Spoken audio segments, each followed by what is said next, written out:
আমার ভিডিও ছাড়া 3 দিন আবার ফিরে এসেছি। আজকের ফ্রাইড রাইসটা প্রথমে আমি বানিয়ে নিয়েছি।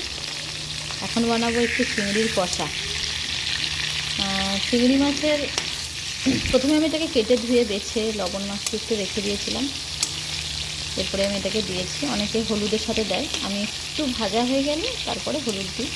সঙ্গে সঙ্গে একদম ফ্রেশ ফ্রিজ থেকে বের করেই ভাজা, অসুবিধা কিছু হবে না। ফ্রাইড রাইসের সাথে চিলি চিকেনটা দারুণ লাগে, কিন্তু অনেকে চিকেন কষাও পছন্দ করে, কিন্তু আজকের চিকেন নেই, তাই মনে হলো একটু চিংড়ির কষাই বানাই। আর সেটা তোমাদের সাথে একটু শেয়ার করে নেব। কেমন হলো পরপর আসছি, তোমরা কিন্তু জানিও কেমন কী করছি, ঠিক করছি কি না। এরপরে অল্প করে একটু হলুদ দিয়ে দেবো ওপর থেকে, অল্প করে একটু হলুদ দিয়ে দিলাম।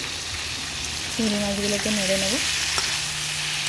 চিংড়ি মাছ ভাজা হচ্ছে সবথেকে সোজা, কেন কি না ভাঙাচোরা হবে, কড়াই দিলেই সঙ্গে সঙ্গে খুব সুন্দরভাবে গোটা গোটা থেকে যায়, ভাজাটাও খুব সুন্দর হয়। মাছ কিন্তু ভাজতে গেলে কড়াই তাড়াতাড়ি জ্বলে যায়, যদি না কড়ার আঁচটাকে ভালোভাবে গরম করা হয় বা লবণ হলুদ মাখিয়ে অনেকক্ষণ আগে থেকে রাখা না হয়।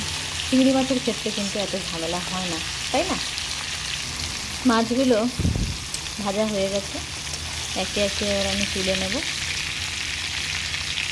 কড়াইয়ে মাছগুলো তুলে নেওয়ার পরে যে তেলটা আছে ওই তেলেই আমি 2টো এলাচ ফাটিয়ে দিয়ে দেব।